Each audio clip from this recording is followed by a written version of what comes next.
Pour rencontrer un Pérusien, pas d'Amérique du Sud, direction le Poiroux. Et les Pérusiennes et les Pérusiens, les habitants du Poiroux, sont bien heureux, car nichés au cœur de leur belle campagne, on trouve une boulangerie pas du tout comme les autres.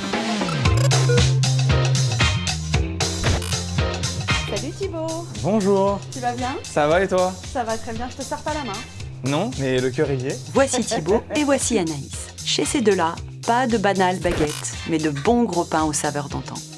Ici, le pain, c'est tout un art. Dès que l'on rentre, on sent la belle odeur oubliée des miches cuites au feu de bois. On utilise des farines anciennes, entre 80 et 200 ans. C'est un assemblage de blé ancien. Elle est évidemment cultivée sur des terres bio depuis les années 50-60. Et ben là, je suis en train de mettre en forme le pain de campagne que je vais laisser détendre le temps que je divise. Entre chaque étape, il y a du temps.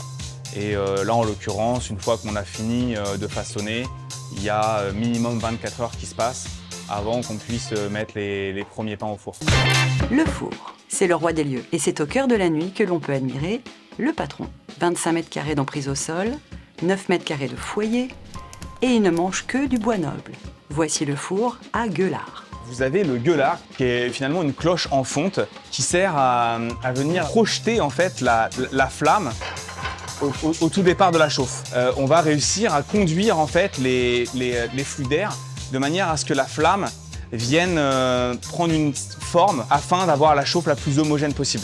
C'est une technique de fou. Ouais, c'est un métier dans un métier. Et c'est grâce à ce gentil dragon que Thibaut ressuscite des pains comme on n'en fait plus. On ne va pas se mentir, ici les pains sont taille XL et se conservent plus d'une semaine. Et pourquoi on a choisi de travailler sur des grosses pièces? Parce que le développement aromatique se fait beaucoup mieux. Et mon Dieu que c'est bon. Pain complet, campagne, épeautre, pains spéciaux, un vaste choix. Aussi une pointe d'Italie avec les délicieux focaccia. De toute façon, je ne vais pas vous faire un concours d'adjectifs. Ici, tout est très bon. Côté sucré, juste le week-end, des croissants et pains au chocolat meilleurs que tous ceux que je connaissais. Et sinon, des cookies à tomber, mais ça c'est toute la semaine. Et un flan vanille-noisette qui me rend zinzin.